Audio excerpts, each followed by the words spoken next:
Hello guys, আবারও একটি নতুন ভিডিও নিয়ে চলে আসলাম তোমাদের সাথে শেয়ার করতে। তাই ভিডিওটা স্কিপ না করে শেষ পর্যন্ত দেখতে থাকো। আজকে গিয়েছিলাম আমরা খাটচি মেলায়, আর আজকেই ছিল শেষ দিন। তো তোমরা দেখতেই পাচ্ছ আমরা ইতিমধ্যেই পৌঁছে গেছি খাটচি মেলাতেই। দেখতেই পাচ্ছ দুপুরবেলাতেই কি পরিমাণ ভিড়।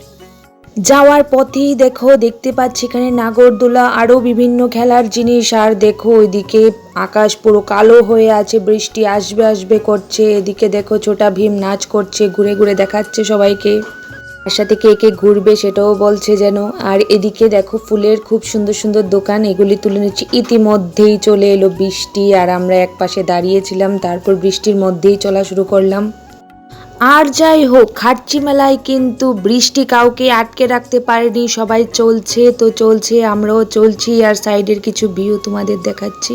এখানে বিভিন্ন সুন্দর সুন্দর কানের জিনিস নিয়ে দাঁড়িয়ে আছে এক কাকিমা, সবাই এখানে দেখছে। তারপর আমরা গুটি গুটি পায়ে এগিয়ে চলছি সেই 14 দেবতা মন্দিরের প্রাঙ্গণের দিকে।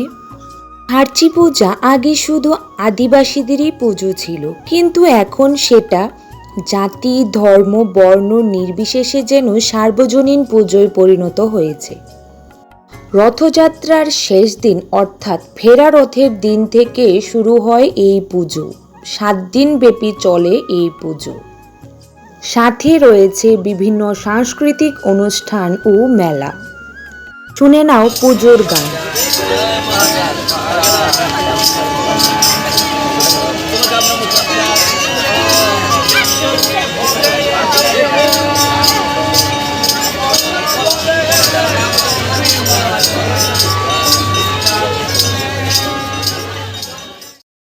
আমরা মন্দির প্রাঙ্গণে এসে উপস্থিত হয়েছি। চারপাশটা একটু দেখে নাও তোমরা। ফাইনালি আমরা লাইন দিয়ে 14 দেবতাকে দর্শন করিয়ে নিলাম। তারপর ভোগ টোগ দিয়ে আমরা চলে গেছিলাম 14 দেবতার মন্দিরে, সেই পুকুরের সামনে। দেখতেই পাচ্ছ কত সুন্দর ফোয়ারা উঠছে, আর চারদিকে এখানে কিন্তু বোটও চলা যায়, যারা বোট চলতে চায় তারা চলছিল। প্রাকৃতিক দৃশ্যটাও কিছুটা তুলে নিলাম, তো তোমরা উপভোগ করতে থাকো। যারা প্রকৃতি প্রেমী, আশা রাখছি তোমাদের সবার কাছেই ভালো লাগবে। 14 দেবতা হলো 14 দেবতার মুন্ডু, এগুলোকেই পুজো করা হয়। তবে এই 14টা দেবতাই কিন্তু সোনার তৈরি। পুরনো ইতিহাস থেকে আমরা জানতে পারি যে এই যে পুজো হয় অর্থাৎ 14টা দেবতার প্রথমে স্নান করাতে নিয়ে যাওয়া হয় প্রথম দিনে।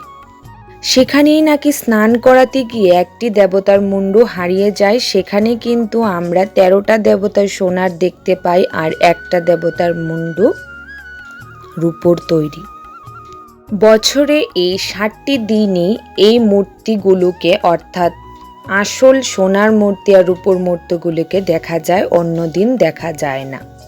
তারপর চলে আসলাম অন্য এক দিকে, অর্থাৎ 14 দেবতার মন্দিরের ডান পাশে আরেকটি পুকুরের সামনে। এখানে দেখো কি পরিমাণ বৃষ্টি হচ্ছিল, তো আমরা এখানে বসেছিলাম। তারপর অপেক্ষা করতে করতে রাত্রে বাড়ি যাওয়ার পথে নাগরদোলা ও বিভিন্ন খেলার জিনিসগুলোর লাইটিং তোমাদের সাথে শেয়ার করলাম। তো দেখতে থাকো, কতটা সুন্দর লাগছিল লাইটিংগুলো। দেখতে থাকো আর উপভোগ করতে থাকো। বৃষ্টির জন্য ভেতরের যে বড় জায়গা নিয়ে মেলা হচ্ছিল সেটা তোমাদের দেখাতে পারলাম না, সরি। ফেরার পথে রাস্তার পাশে যে মেলাগুলো দেখা যাচ্ছিল যতটা সম্ভব হয়েছে দেখিয়েছি। আর কি পরিমাণ ভিড় সেটা তো তোমরা দেখতেই পাচ্ছ। আশেপাশে খাবারের দোকানগুলিতেও আর ঢোকা যাচ্ছে না, এত পরিমাণ ভিড় ছিল যেহেতু শেষ দিন। বৃষ্টি থেমে গেছে, এবার লোকজন আবার আরম্ভ করেছে আসতে। তারপর সবাই আশেপাশে কেনাকাটা করছে। বৃষ্টি কিন্তু কাউকেই ধরে রাখতে পারেনি। আর রাতের বেলা সৌন্দর্য অবশ্যই অনেক সুন্দর, আর যারা যারা দেখেছো তারা বুঝতে পারবে। তারপর চলো খাওয়া দাওয়ার পালা। এখানে হালকা করে একটু ফুচকা খেয়ে নিলাম। তো দেখতে পাচ্ছ এখানে আমি খুব খুশি ফুচকা খেয়ে, কারণ বৃষ্টির জন্য কিছুই খাওয়া হয়নি, একটু সময় পেয়েছিলাম তাই ফুচকাই খেলাম। তারপর আমরা বাড়ি চলে আসার পথে টাটা বাই বাই করে দিলাম। তো আমার আজকের ভিডিওটা আমি এখানেই শেষ করছি। তোমরা পাশে থেকো, সাথে থেকো আর অবশ্যই আমাকে সাপোর্ট করতে থাকো।